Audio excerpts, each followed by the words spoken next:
માતાજી, જય રાજપૂતાના, જય ભવાની। હવે અમને એમ હતું કે જોર સુધી પહોંચવાનો ટાઈમ નહીં આવે, પણ સમય બાકી ગયો છે જોહર સુધી પહોંચવાનો। અમે 2 દિવસ આપેલા, એ 2 દિવસ આજે પૂરા થાય છે, એટલે કાલે અમારે જોહર કરવાનું ફાઇનલ છે। આજથી અમારી બધી તૈયારી અમે ચાલુ કરીએ છીએ। સૌથી પહેલાં અમે હાથમાં મહેંદી લગાવશું, કારણ કે અમે સુહાગન બધા છીએ અને સુહાગન બધા જોહર કરી રહ્યા છીએ। તો મોદીજીએ તો અમારું વિચાર્યું જ નહીં। અમને છેક સુધી આશા હતી કે મોદીજી કંઈક તો કરશે રાજપૂતો માટે, રાજપૂતાનીઓ માટે। મોદીજીને ઇતિહાસ ખબર જ છે બધો।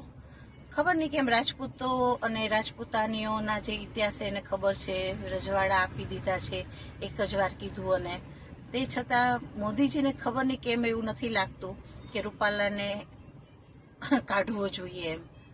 ખબર નહીં, અમને પોતાને વિચાર આવે છે કે રૂપાલામાં એવું શું છે જે મોદીજી એને કહી નથી શકતા, મજબૂર છે, કે હવે તો એવો વિચાર આવે છે કે એક પોલમપોલ હશે જેના હિસાબે મોદીજી દબાતા હશે રૂપાલાથી, કે કંઈક તો એવું હશે જેનાથી મોદીજી રૂપાલાને કહી નથી શકતા કે કાઢી નથી શકતા।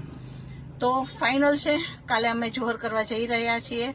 હવે બાકી શું થશે એના માટે થઈ જાઓ તૈયાર મોદીજી અને પાટીદાર ભાઈઓ, તમારો પણ ખૂબ ખૂબ આભાર કે તમે અત્યારે અમારા સપોર્ટમાં છો અને તમે અમારા જવતરિયા ભાઈ છો। એ કહીને તો તમે ખૂબ જ અમને ખુશ કર્યા છીએ કે તમારા જવતરિયા ભાઈ છે પછી શું વાંધો છે, એવા મેસેજ મને ઘણા બધા આવ્યા છે।